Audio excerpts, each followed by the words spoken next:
केसरिया से मन जोगी हुआ रे, दिल झूमे देखो मतवारा हुआ रे।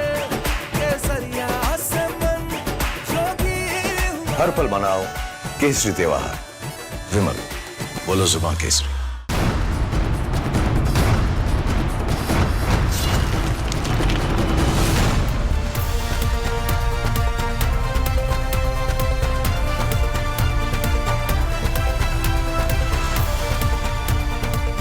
नमस्कार, बहुत स्वागत है आपका। आप देख रहे हैं प्रहार, आपके साथ मैं हूं सलोनी श्रीवास्तव अजमेर। और प्रहार में सबसे पहले बात रूस के राष्ट्रपति व्लादिमीर पुतिन के दिल्ली दौरे की। पुतिन कल देर शाम राजधानी पहुंच रहे हैं और 5 दिसंबर को वो मुलाकात होने जा रही है जिसे सिर्फ डिप्लोमेसी कहना छोटी बात होगी। ये मुलाकात पावर और स्ट्रैटेजी का एक ऐसा कॉम्बो है जहां हर कदम, हर फैसला पूरी दुनिया का डायनेमिक्स बदल देगा। कल जब पीएम मोदी, नरेंद्र मोदी और रूस के राष्ट्रपति व्लादिमीर पुतिन आमने सामने बैठने वाले हैं तो अमेरिका असहज है, चीन अलर्ट है और पाकिस्तान तो पहले ही बैकफुट पर आ चुका है। भारत के लिए यह मुलाकात रक्षा, रणनीति, प्रौद्योगिकी और भविष्य की साझेदारी का एक ऐसा पैकेज बनेगी जिसमें रूस का स्टेल्थ फाइटर होगा, नई मिसाइल टेक्नोलॉजी होगी, सैन्य ठिकानों का साझा इस्तेमाल होगा और एशिया में भारत की बढ़ती भूमिका, सब एक साथ बदलने वाले हैं। कैसे मोदी और पुतिन की मुलाकात वैश्विक समीकरण बदलने वाली है, आपको डिटेल में आज बताएंगे। दूसरी खबर, पाकिस्तान की राजनीति में उठते उस तूफान की जिसे रावलपिंडी से इस्लामाबाद तक महसूस किया जा रहा है। जेल में बंद इमरान खान, उनके समर्थक और परिवार की हुंकार और वहीं फील्ड मार्शल आसिम मुनीर की बढ़ती ताकत। मुकाबला पहले से कहीं ज्यादा खतरनाक मोड़ पर है। इमरान खान ने जेल से ही संदेश भेजकर सीधे ऐलान जंग कर दिया है। वो सीधे फील्ड मार्शल आसिम मुनीर को निशाने पर ले रहे हैं और कह रहे हैं कि अब नहीं लड़ोगे तो हमेशा गुलामी करनी पड़ेगी, आने वाली नस्ल भी गुलाम बनेगी। इस संदेश ने इमरान समर्थकों को प्रदर्शन तेज करने और रणनीति बनाने के लिए हरी झंडी दे दी है। पाकिस्तान की पावर वॉर अब डिसाइडिंग फेज में है। आखिरकार इस जंग का अगला पड़ाव क्या होगा, राजनीतिक अस्तित्व की लड़ाई या तख्ता पलट? खबर के इस पहलू पर पूरी जानकारी आपको देंगे। तीसरी खबर, अल फला यूनिवर्सिटी से जुड़े नए खुलासे की। रिपब्लिक्स एक्सक्लूसिव बातचीत में पूर्व नर्सिंग स्टाफ ने कैमरे के सामने बताया है कि अल फला में रोजाना 100 से 150 फर्जी मरीजों की फाइलें तैयार की जाती थी और जो कर्मचारी इन आदेशों का पालन नहीं करते थे उन्हें सजा दी जाती थी। यानी इस यूनिवर्सिटी के अंदर आतंकी फंडिंग के लिए एक पूरा सिस्टम लंबे समय से ऑपरेट कर रहा था। स्टाफ की भर्ती से लेकर मरीजों की एंट्री तक सब कुछ देश विरोधी एजेंडे के तहत चल रहा था। नई जानकारियां आपके सामने प्रहार में रखेंगे, लेकिन सबसे पहले बात मॉस्को से भारत आ रहे स्पेशल दोस्त की करने जा रहे हैं।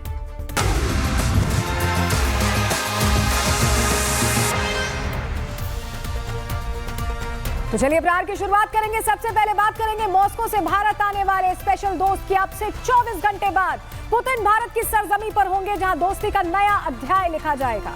बस कुछ ही घंटे बाद दोनों देशों की ताकत पूरी दुनिया देखेगी। आप मोदी पुतिन की वो दोस्ती देखेंगे जो कोई ताकत नहीं तोड़ पाई, ना ही इस रिश्ते को कोई जियोपॉलिटिकल समीकरण प्रभावित कर पाया है। क्यों हम ऐसा कह रहे हैं, डिटेल में आपको बताने वाले हैं, क्योंकि 24 घंटे बाद इस अटूट दोस्ती का नया चैप्टर शुरू होने जा रहा है। कल पुतिन भारत आ रहे हैं और कल का दिन कई मायनों में बेहद अहम है। चाहे बात मोदी पुतिन के मधुर संबंधों की हो या फिर दुनिया भर में बन रहे टकराव के हालातों की। पुतिन क्या कहेंगे, पीएम मोदी से पुतिन की क्या बात होगी, सबकी निगाहें इसी बात पर टिकी हुई हैं।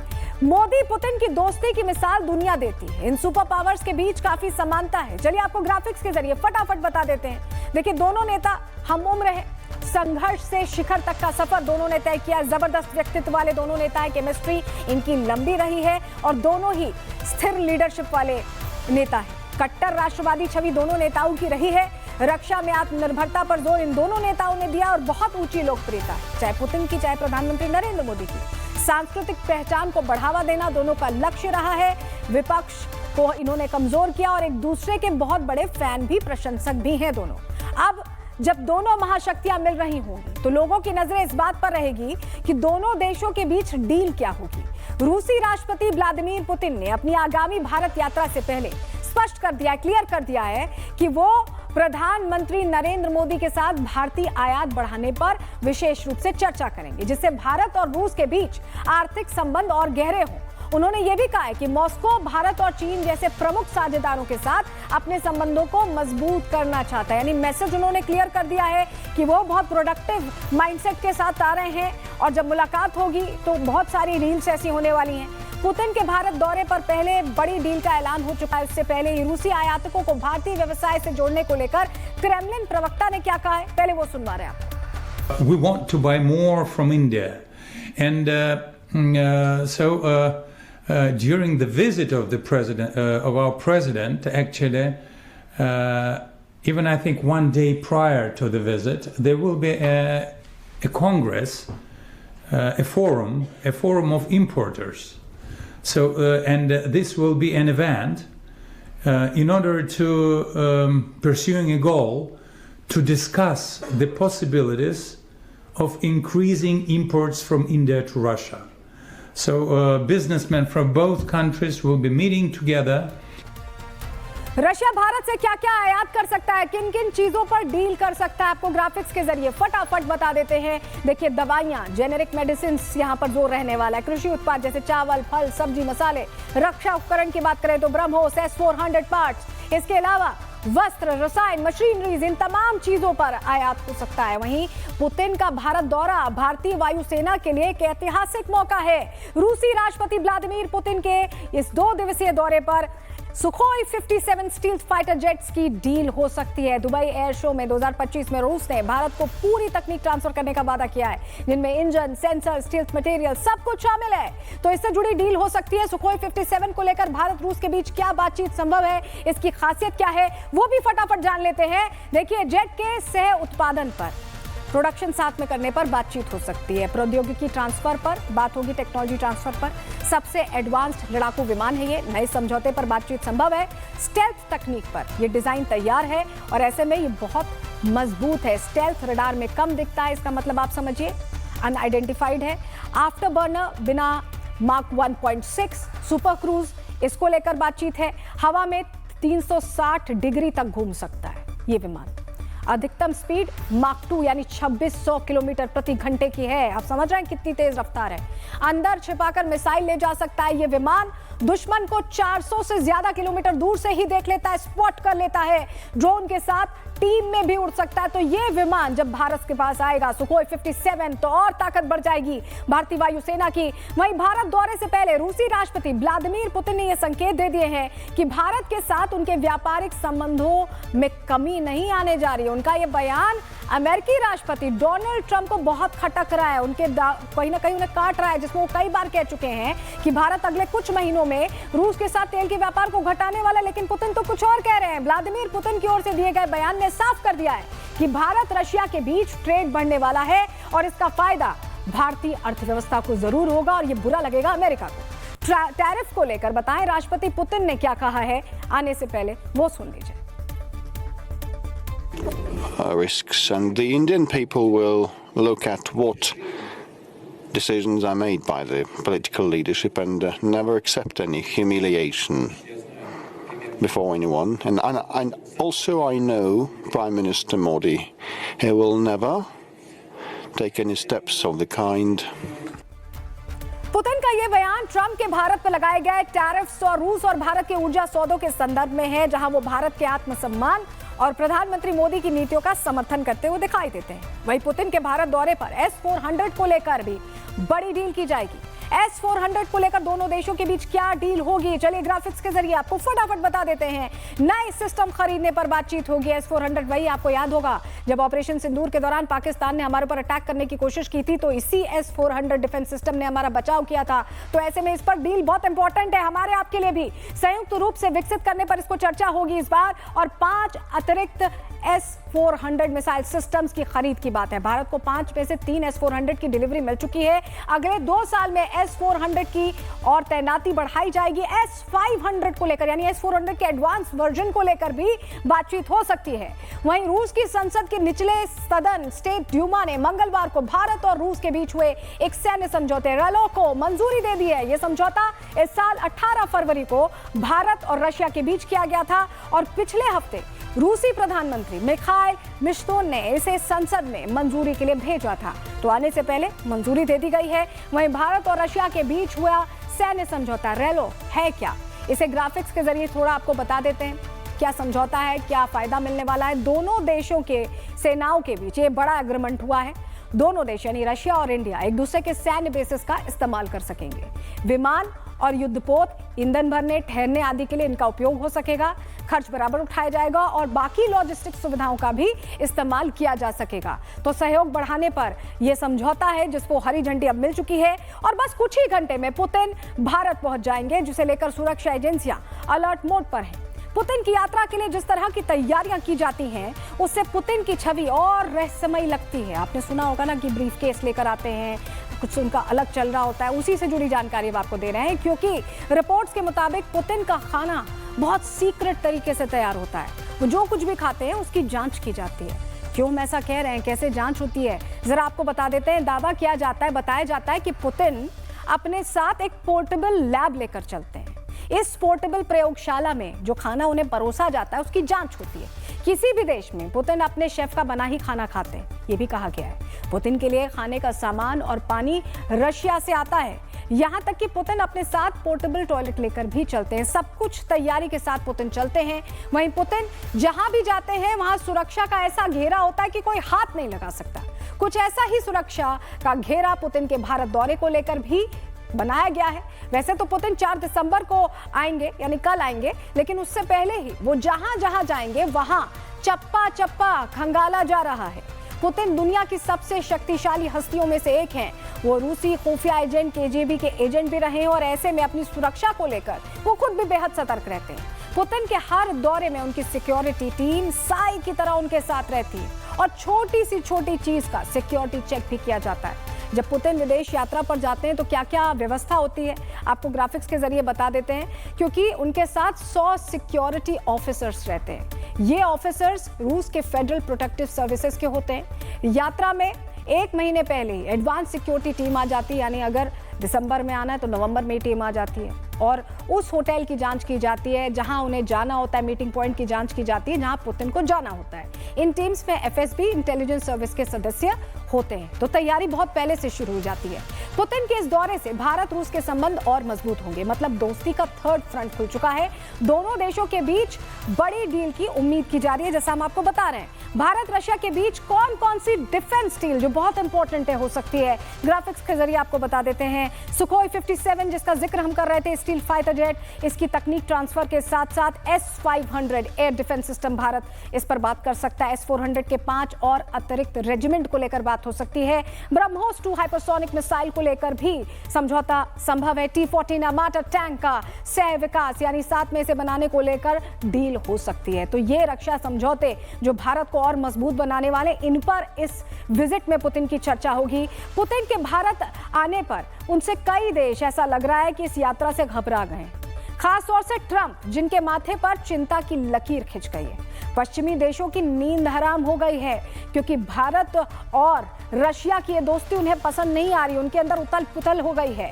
पुतिन के भारत आने से कौन कौन से देश घबरा रहे हैं, चलिए फटाफट आपको ग्राफिक्स के जरिए बता देते हैं। देखिए, अमेरिका, ब्रिटेन, फेरिस्त बहुत लंबी है। अमेरिका की बात कर लें, ब्रिटेन की बात कर लें, France, Canada, Australia, Italy, Netherlands, ये तमाम वो देश हैं जहां अब ये हो रहा है कि भारत और रशिया कितने क्लोज फ्रेंड्स हो गए हैं, कितने मजबूत दोस्त हो जाएंगे और इससे जो पूरा इनका ग्लोबल इकोसिस्टम है वो बदलने वाला, यही इन्हें चिंता में डाल रहा है। एक तरफ भारत में पुतिन के दौरे को लेकर तैयारियां तेज चल रही हैं, तो वहीं आपको बताएं कि वो एक जो सरगर्मी है उनके अंदर कहीं ना कहीं बाकी देशों में उसका असर देखने को मिल रहा है। अमेरिका टेंशन में है, चीन में जिनपिंग परेशान है और यहाँ भारत बड़ी तैयारी कर रहा है क्योंकि एक और ग्लोबल लीडर से मिलने आ रहा है।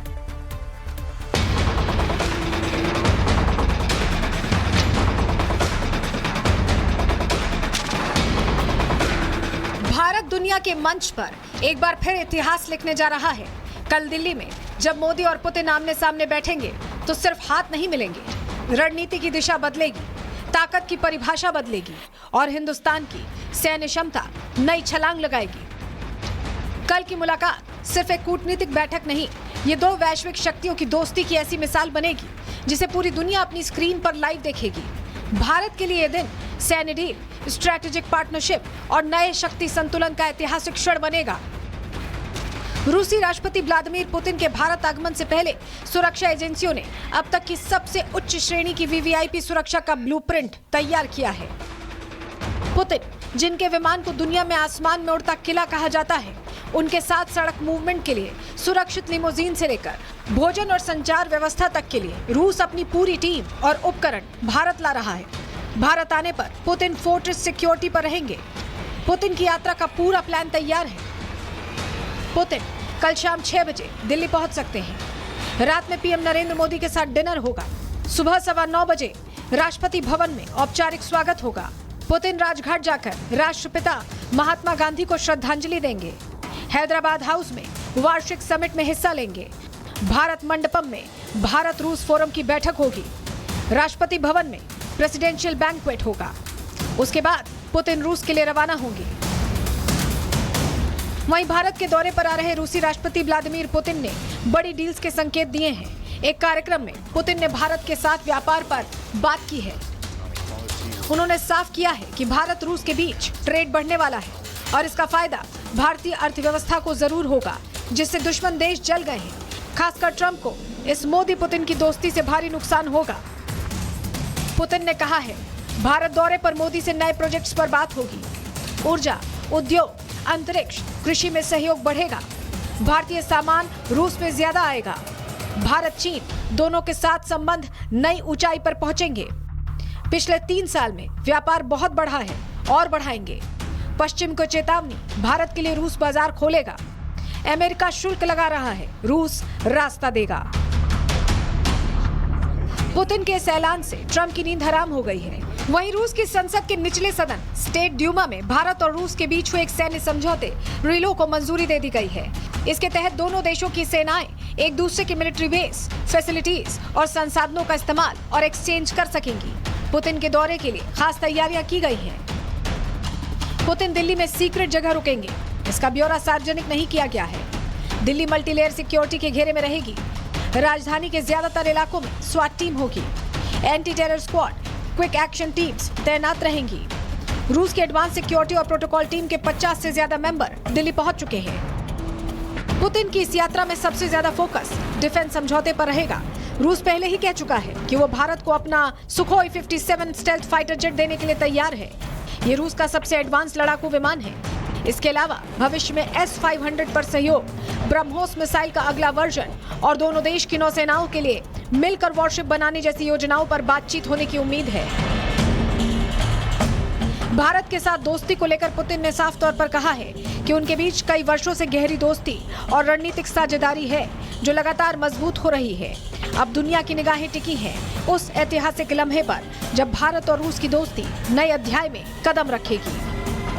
Bureau report, Republic Bharat. तो एक तरफ भारत में पुतिन के दौरे को लेकर तैयारियां तेज है, दूसरी तरफ पड़ोसी मुल्क पाकिस्तान में विद्रोह की आग जल रही है। हालांकि इमरान जिंदा हैं, ये पता चल चुका है, लेकिन उनकी हालत ठीक नहीं है। ऐसी खबरें हैं कि मुनीर उन्हें टॉर्चर कर रहा है, जिसके बाद पीटीआई समर्थक बौखला गए हैं, आग बबूला हो गए हैं। कई दिनों के लंबे इंतजार के बाद इमरान खान की बहन डॉक्टर उज़मा खान ने कल शाम रावलपिंडी की अदयाला जेल में अपने भाई से 20 मिनट तक मुलाकात की। डॉक्टर उज़मा ने दावा किया कि इमरान खान जिंदा हैं, लेकिन उन्हें मानसिक रूप से काफी प्रताड़ित किया गया है। मुल्ला मुनीर उनसे अपनी दुश्मनी निकाल रहा है। उज़मा ने यह भी कहा। भाई से मुलाकात के बाद उज़मा ने कहा कि इमरान खान ने अपनी गिरफ्तारी और मौजूदा हालत के लिए जनरल आसिम मुनीर को जिम्मेदार ठहराया है, जो अब पाकिस्तान की सेना का पूरा नियंत्रण अपने हाथ में लेने और संविधान में बदलाव करने के बाद सबसे ताकतवर व्यक्ति बन गया है। सुनिए जरा क्या कहा उज़मा ने। कहते हैं कि हमें ये मेंटल टॉर्चर कर रहे हैं और सारा दिन कमरे में बंद, थोड़ा सा बाहर जो निकल सकते हैं, कोई किसी से कम्युनिकेशन नहीं। कहते हैं कि आसिम मुनीर जिम्मेदार है, ये सब कुछ हो रहा है। बाकी कितनी देर मुलाकात रही है मैडम आपकी? डिटेल में बात। अच्छा, सेहत उनकी ठीक है? अल्हम्दुलिल्लाह।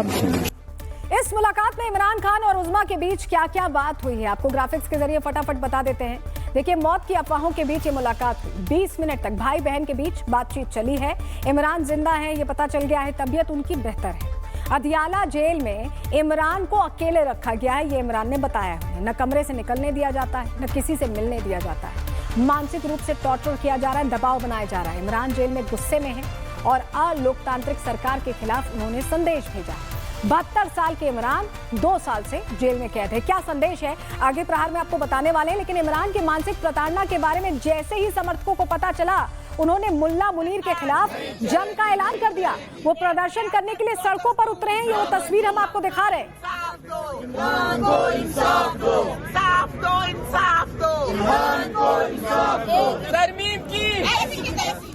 वही बहन उज़्मा से मुलाकात के दौरान इमरान ने मुल्क के हालातों पर चिंता जाहिर की है, किसानों की बात की और मुनीर की तानाशाही पर नाराजगी भी जाहिर की है। सब कुछ इसलिए कर रहा है ताकि इंटरनेशनल उसको मुजाहिद कह सके। सर उनके लिए कर रहा है, उसको अपने मुल्क की कोई परवाह नहीं है। अच्छा, और फिर उन्होंने बड़ा ये अखबार में उन्होंने पढ़ा कि किसानों के साथ हो रहा है, और कहते हैं कि जब तक हमारी कौम को कहा कि जब तक आप गुलामी की माइंड सेट में रहेंगे, आप ये चीनी का माफिया, ये लैंड माफिया, ये मैंडेट चोर, ये सारे जो एक्सटेंशन माफियाज हैं, कहते ये आपको गुलाम बना के ही रखेंगे। अगर आपने और आपने अपनी नस्लों के लिए कुछ आज़ादी चाहते हैं तो इसके लिए आपको उठना पड़ेगा, अपनी आज़ादी के लिए लड़ना पड़ेगा, वरना ये आपको कभी आज ये है फिर नेक्स्ट उनकी आप देख लें उनकी नस्लों के गुलाम बनोगे और आपकी नस्लें भी उनकी गुलाम बनेगी। इसलिए अब हमारे पास कोई ऑप्शन नहीं है, कहते अब उठें, क्योंकि अगर नहीं किया तो हाल यही होगा जो आजकल हो रहा है सबका। तो देखिए, मतलब साफ है कि इमरान की हालत का जिम्मेदार फील्ड मार्शल ही है, जो पूरी तरह से पाकिस्तान को अपने कंट्रोल में कर चुका है। उसे असीमित शक्ति मिली है जिससे वो अब इमरान से अपनी दुश्मनी निकाल रहा है, और ये इमरान बता भी रहे। मुल्ला मुनीर पूरे मुल्क को खाने पर तुला है। अपने इशारे पर वो पाकिस्तान की आवाम और हुक्मरान को चलाना चाहता है। क्यों हम ऐसा कह रहे हैं जरा आपको बताते हैं। शाहबाज को भी डर है कि मुनीर तख्ता पलट ना कर दे। पीटीआई समर्थक पहले ही कह रहे हैं कि नियाजी को मुनीर प्रताड़ित कर रहा है। उनकी बहन भी कह रही है उनके खिलाफ साजिश रची जा रही है, खुलकर कहा जा रहा है। इमरान की बहनों ने भी मुनीर पर बहुत गंभीर आरोप लगाए, मिलने के बाद तो और बहुत कुछ कहा है। और अब इमरान खान ने मुनीर की सारी पोल खोल दी है। इमरान कह रहे हैं कि मुनीर उनको मानसिक प्रताड़ना दे रहा है, उन्हें डेथ सेल में रखा जा रहा है, वो भी अकेले, न किसी से बात करने दी जाती है, न बाहर निकलने दिया जाता है। तो मुनीर के खिलाफ अब देखिए बहुत सारे सबूत आ गए हैं और लोगों के सामने मुनीर एक्सपोज हो गया है। वहीं भाई से मुलाकात पर अलीमा खान ने क्या कहा है, मुनीर पर क्या आरोप लगाए, क्योंकि मुलाकात के बाद उनका जो ताजा बयान है वो सियासत हिला सकता है। सुनिए जरा। मेरी बहन को ये तमाशा बंद होगा, हम यहीं बैठेंगे हर मंगल को, और जो पार्टी वाले हैं वो बैठेंगे जुमेरात वाले दिन, जब तक बहाल नहीं करते जो कोर्ट ऑर्डर्स हैं जो 6 लोगों के। अगले हफ्ते मंगल को हम इनको पैगाम दे देते हैं जेल इंतजामिया को कि 6 जो फैमिली मेंबर्स हैं वो मिलेंगे और 6 वकला मिलेंगे, और जुमेरात वाले दिन जो 6 पार्टी के लोगों को इजाज़त है मिलने की वो सब मिलेंगे। ये हमारी अब अगला जो जुमेरात को सहल अफरीदी खुद यहाँ पे मौजूद हों। तो आपने इमरान की बहन अलीमा को भी सुना, उज़्मा को भी सुना। जो बातचीत हुई है उससे साफ पता चलता है कि इमरान की हत्या की साजिश की जा रही है, इमरान के लिए प्लानिंग प्लॉटिंग की जा रही है, उन्हें मारने की साजिश चल रही है। पार्टी ने कहा है कि इमरान खान को 850 दिनों से हम कहें कि मनमाने तरीके से जेल में रखा गया और उनकी कैद यूनाइटेड नेशंस की मंडेला रूल्स का उल्लंघन करती है। इमरान ने पार्टी के लिए स्टेटमेंट जारी किया अपनी बहन के जरिए। क्या बातें उनकी तरफ से कही गई हैं और ये बातें कैसे पाकिस्तान का रुख बदलने वाली हम आपको बताने जा रहे हैं, क्योंकि इमरान कह रहे हैं कि मुनीर ने मुझे गैर कानूनी रूप से कैद रखा है, सभी केस गिरने वाले हैं और इसीलिए मिलिट्री कोर्ट में ले जाने की तैयारी है। जेल पूरी तरह आईएसआई के कंट्रोल में है, ये कह रहे हैं इमरान, और कह रहे हैं कि अगर मुझे कुछ हुआ तो आर्मी चीफ यानी कि आसिम मुनीर जिम्मेदार होगा। सॉलिटरी कन्फाइनमेंट पर रखा गया, यानी अकेले रखा गया, और पूरा सेल भट्टी जैसे गर्म रहता है, यानी प्रताड़ित किया जा रहा है, प्रेशर बनाया जा रहा है। बच्चों से बात तक नहीं करने दी जाती, मरने जैसा हाल है। पिंजरे में बंद कर रखा है और 5 दिन बिजली काटी गई। किसी भी कीमत पर, यह बड़ी बात कही है इमरान ने कि तानाशाही स्वीकार नहीं करूंगा, तानाशाह के खिलाफ ये लड़ाई जारी रहेगी। उन्होंने मैसेज दे दिया अपने समर्थकों को और कहा है कि पाकिस्तान में अब आसिम लॉ चल रहा है और इसे हटाना होगा। तो इमरान ने मैसेज दे दिया। इमरान खान ने अपने नेताओं और समर्थकों को जेल से संदेश भेज दिया है और मुनीर के खिलाफ ऐलाने जंग हो चुका है। तो क्या पाकिस्तान की स्थिति पूरी बदलने वाली है? क्यों हम ऐसा कह रहे हैं, इस रिपोर्ट के जरिए समझिए।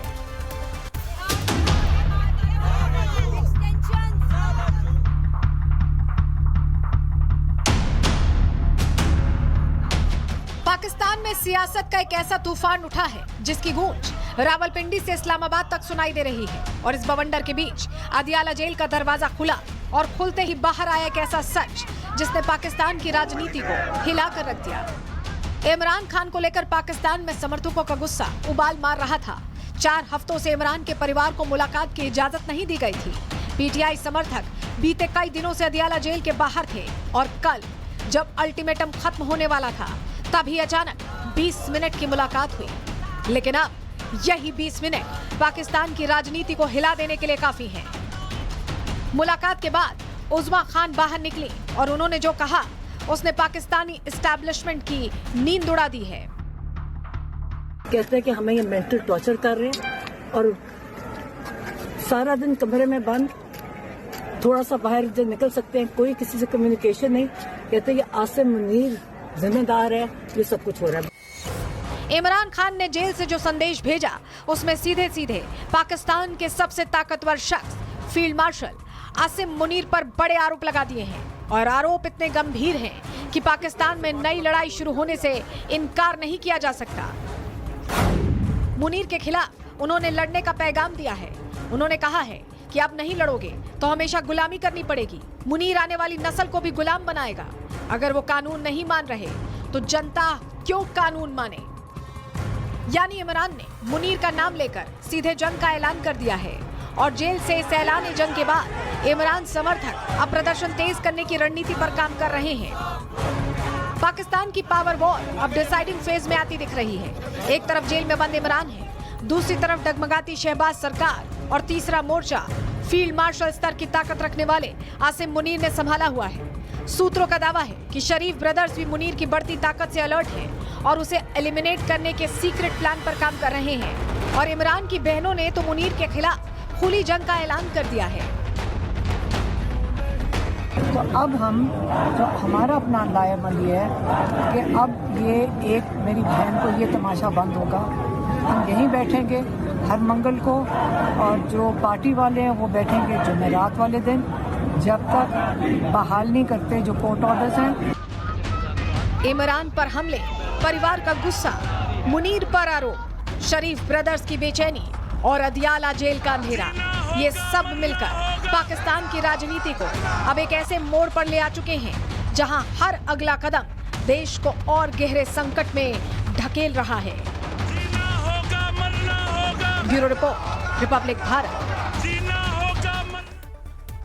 जहां इमरान को लेकर पाकिस्तान में अब जंग जैसे हालात हैं, वहीं दिल्ली ब्लास्ट के सेंटर की सेंटर अल फलाह यूनिवर्सिटी को लेकर हर दिन नए नए खुलासे हो रहे हैं। ये यूनिवर्सिटी कैसे आतंक की फैक्ट्री बन गई थी। यहाँ डॉक्टर की आड़ में जिहादी तैयार किए जाते थे, वो भी देश की राजधानी से चंद किलोमीटर दूर। आतंक का ये पूरा नेटवर्क व्हाइट कॉलर होने की वजह से सुरक्षा एजेंसियों की भनक यहाँ तक नहीं पहुंच पाई, उनको जानकारी नहीं हो पाई, जिसकी वजह से ये यूनिवर्सिटी धीरे धीरे व्हाइट कॉलर टेरर नेटवर्क का गढ़ बन गई। यहाँ से देश को दहलाने की साजिश रची गई। करीब 3000 किलो विस्फोटक इसी इलाके के आसपास इकट्ठा किया गया। इन सबके बीच जो सबसे हैरान करने वाली बात है वो ये है कि आखिर आतंकियों को ये सब करने की फंडिंग कहां से मिली। आज हम व्हाइट कॉलर आतंकियों की फंडिंग को लेकर विस्फोटक खुलासा प्रहार में करने जा रहे हैं। अल फलाह पर ये जानकारी मैं आपको दूं, विस्फोटक खुलासा करूं उससे पहले आपको एक वीडियो दिखाते हैं। आप ये वीडियो देखिए, अल फलाह यूनिवर्सिटी के अंदर का है ये वीडियो। इस वीडियो में एक फाइल में कुछ दस्तावेज हैं, जो दस्तावेज हम आपको दिखा रहे हैं। आप सोच रहे होंगे कि हम आपको ये दस्तावेज क्यों दिखा रहे हैं, तो आपको ये बता दें कि ये एक फर्जी मेडिकल रिपोर्ट है। जानकारी के मुताबिक ऐसी सैकड़ों रिपोर्ट्स हर दिन अल फलाह में तैयार की जाती थी। इन दस्तावेजों पर डॉक्टर्स के साइन पहले से हुआ करते थे। आखिर अल फलाह यूनिवर्सिटी में फर्जी मरीजों की सैकड़ों फाइलें क्यों तैयार की जाती थी? आखिर इन फाइलों का इस्तेमाल कहां और कैसे होता था, यह हम आपको आगे बताएंगे। अल फलाह यूनिवर्सिटी में व्हाइट कॉलर आतंकियों ने आतंकी फंडिंग जुटाने के लिए अपने पढ़े लिखे होने का पूरा फायदा उठाया। आइए आपको बताते हैं कि आतंकी कैसे फंडिंग जुटाया करते थे ग्राफिक्स के जरिए। अल फलाह यूनिवर्सिटी को लेकर ये बड़ी जानकारी अब सामने आ गई है। अस्पताल में फर्जी मरीजों की फाइलें बनाई जाती थी, जैसे एक फाइल हमने आपको दिखाई। अल फलाह अस्पताल के पूर्व नर्सिंग स्टाफ ने बड़ा दावा किया है, रोज करीब 100 से 150 मरीजों की फर्जी फाइल बना करती थी।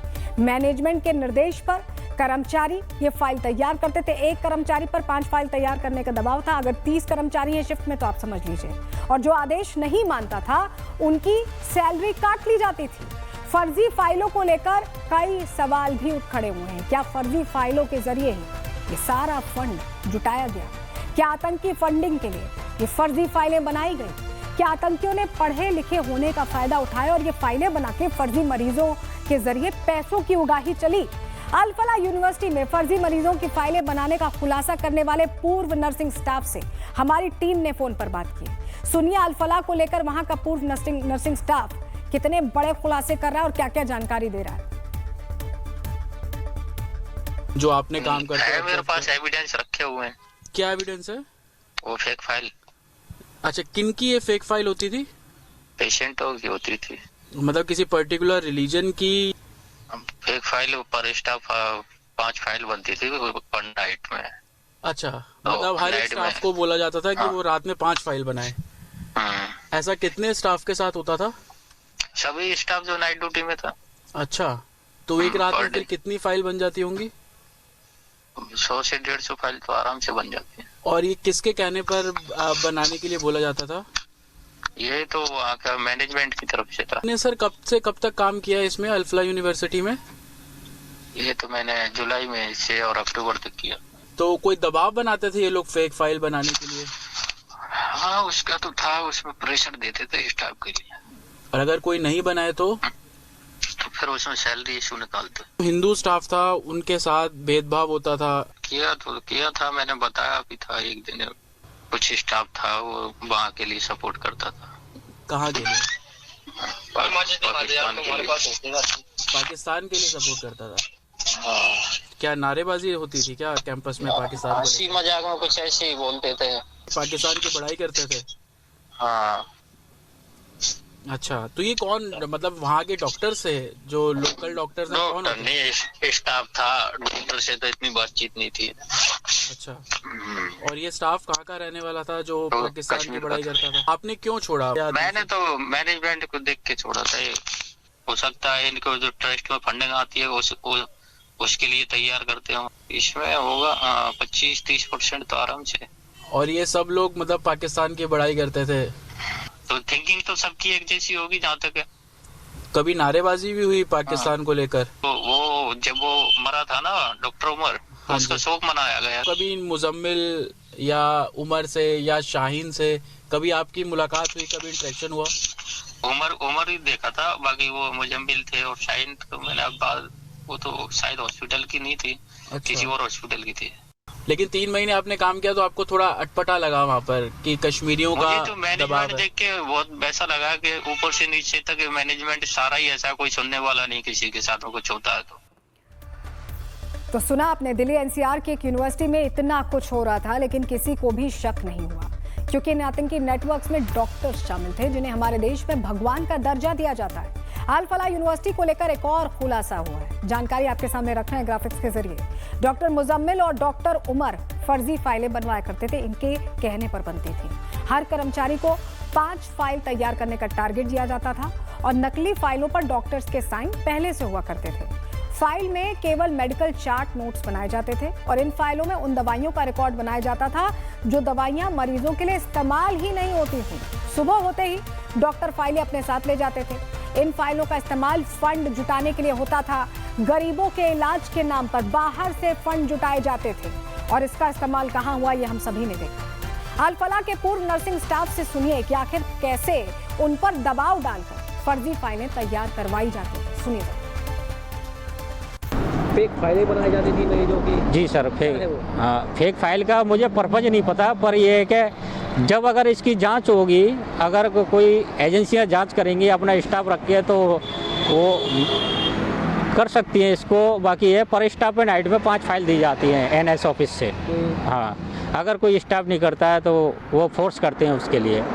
मतलब रात को हाँ 5 फाइल दी जाती हैं। जबकि हमने ये बोला था कि हम एक आईसीयू क्रिटिकल यूनिट होती है, हम उसमें पेशेंट को देखते हैं, आपकी फाइल कैसे करें कि ये आपको कंपलसरी है करना, नहीं आपकी सैलरी होल्ड भी की जा सकती है, कट भी सकती है। तो सुना आपने, रिपब्लिक भारत से बातचीत में कितना बड़ा खुलासा हुआ है।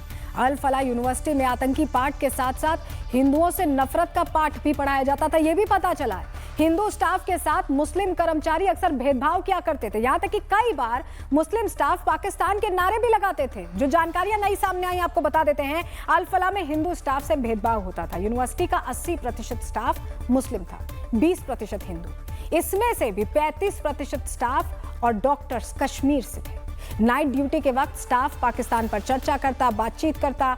कश्मीरी स्टाफ डॉक्टर जो थे वहां पर वो पाकिस्तान के नारे भी लगाते उनके समर्थन में। यूनिवर्सिटी प्रशासन से इसकी शिकायत भी की गई, लेकिन यूनिवर्सिटी प्रशासन ने मामले पर कोई एक्शन नहीं लिया, इसे दरकिनार कर दिया। अल फलाह के पूर्व नर्सिंग स्टाफ से सुनिए कि आखिर कैसे यूनिवर्सिटी में हिंदू स्टाफ से भेदभाव किया जाता था। इसकी गवाही सामने आ गई है।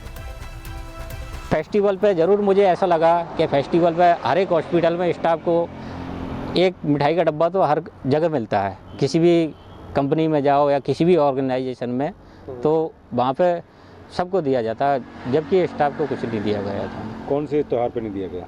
दीपावली पर था हमारे हिंदुओं का फेस्टिवल जो था, नहीं दिया गया। नहीं, बट कुछ स्टाफ सुना है कि 80 kg राशन स्टाफ को प्रोवाइड कराया जाता है जब रोजे का टाइम होता है। तो लगभग हिंदू और मुस्लिम जो वर्कर्स हैं उनकी बात करें या स्टूडेंट्स की बात करें तो लगभग कितने? हाँ, ये रख लो सर, 80/20 का रेशो रख लो। अच्छा। हाँ, 20 हिंदू होंगे। हाँ, और 20% हाँ, हिंदू हैं। जबकि मुझे इसमें जो कश्मीर की साइड का जो स्टाफ है करीब 30% से ऊपर ही स्टाफ होगा वहाँ का।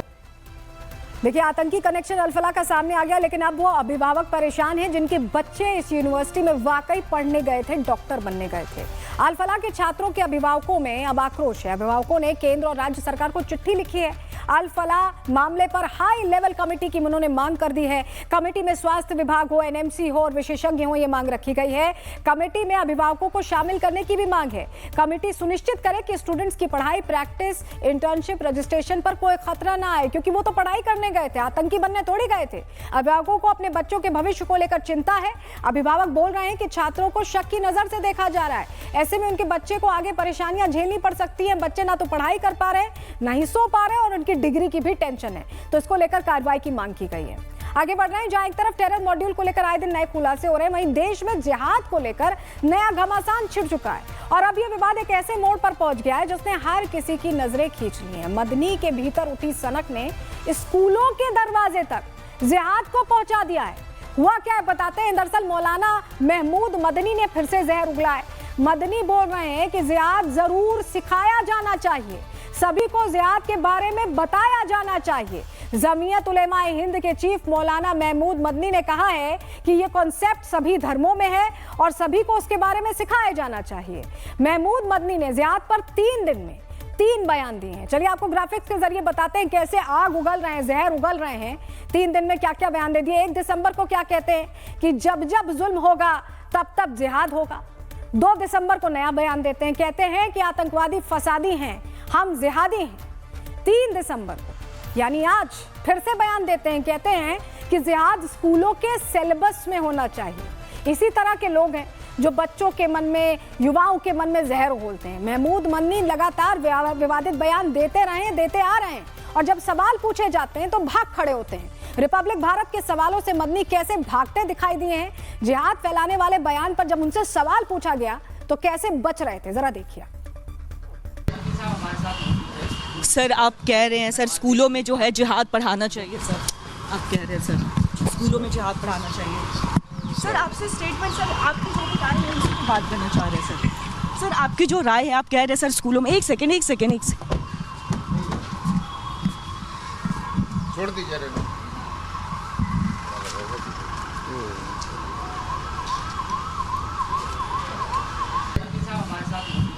सर आप कह रहे हैं सर स्कूलों में जो है जिहाद पढ़ाना चाहिए। सर आप कह रहे हैं सर स्कूलों में जिहाद पढ़ाना चाहिए।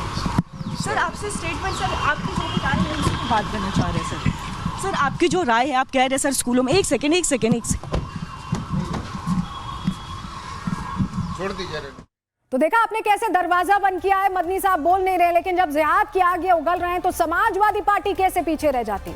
समाजवादी पार्टी के मोहिबुल्लाह नदवी हैं, एमपी हैं, उन्होंने जिहाद का खुलेआम समर्थन कर दिया और कह रहे हैं कि मदनी का बयान बिल्कुल ठीक है। उनके सुर में सुर मिला रहे हैं, आग उगल रहे हैं वो भी, और कह रहे हैं कि आखिर कब तक मुसलमानों को दबाया जाएगा। उनको भी सुन लीजिए।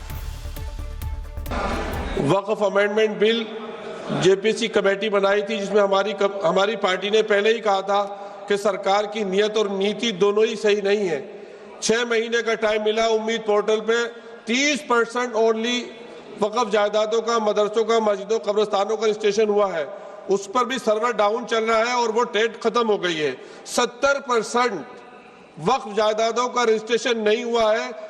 ऐसा लगता है कि आर्टिकल 25 और 26 को खत्म कर दिया गया है और मुसलमानों की जिंदगी हमारे प्यारे वतन में ही तंग कर दी गई है, जिसकी वजह से माननीय स्पीकर साहिबा, वो लोग जिनके पुरखों ने आजादी की लड़ाई लड़ी थी, मौलाना अरशद मदनी, वो कह रहे हैं कि जुल्म और नाइंसाफी के खिलाफ लड़ना शायद हमें दोबारा लड़ना पड़ेगा और जिहाद करना पड़ेगा।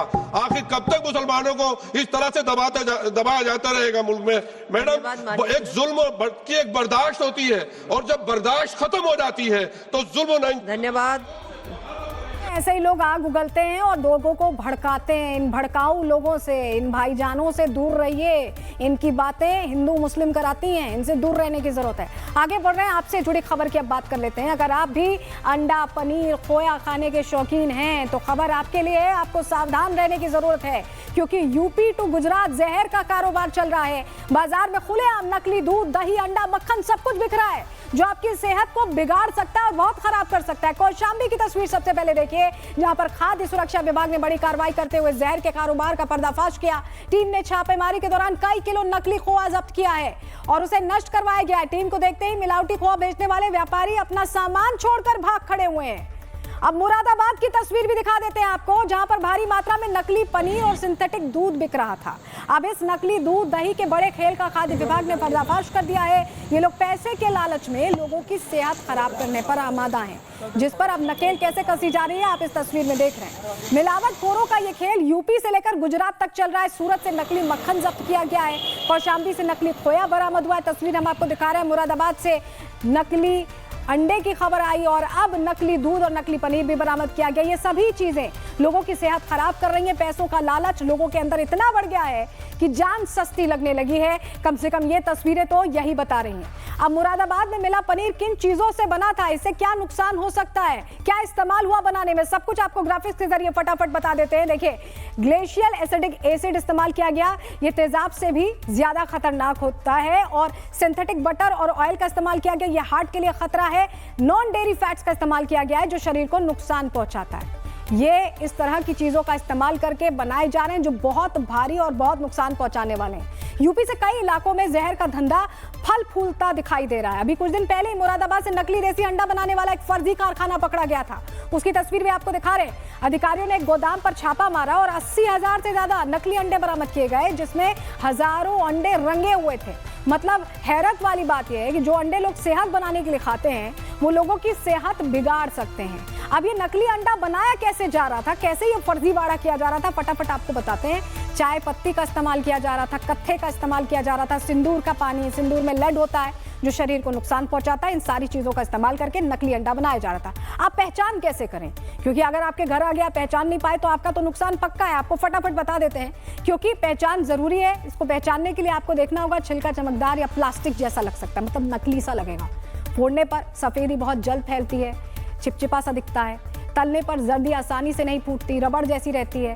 उबालने पर अंडा पानी में तैरने लगता है या बदबू आने लगती है। स्वाद में हल्की केमिकल की भी गंध आती है। तो इस तरह से आप पहचानें कैसे मिलावटखोर आपके सेहत के साथ खिलवाड़ कर रहे हैं। इस रिपोर्ट के जरिए आपको पूरी डिटेल दे देते हैं।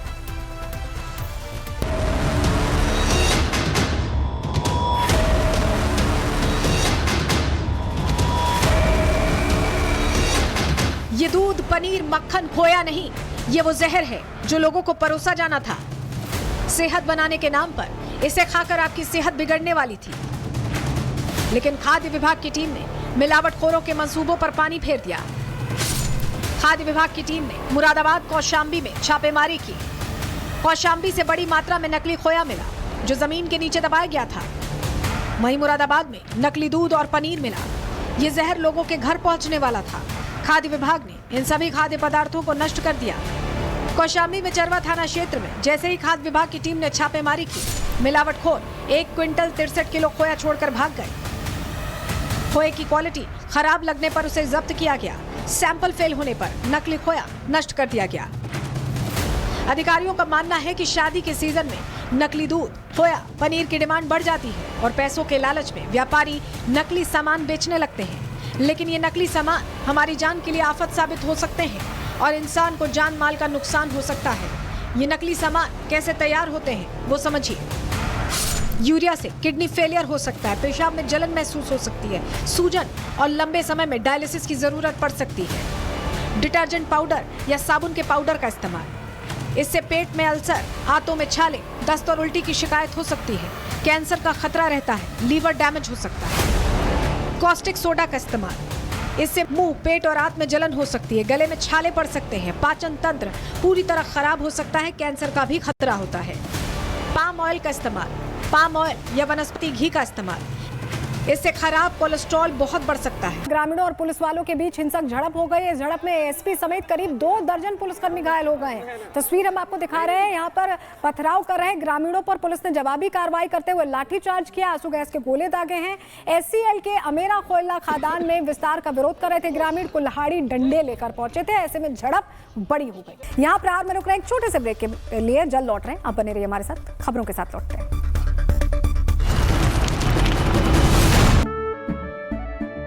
केसरिया से मन जोगी हुआ रे, दिल झूमे देखो मतवारा हुआ रे। केसरिया से मन जोगी हुआ। हर पल मनाओ केसरी त्योहार। विमल, बोलो जुबान केसरी।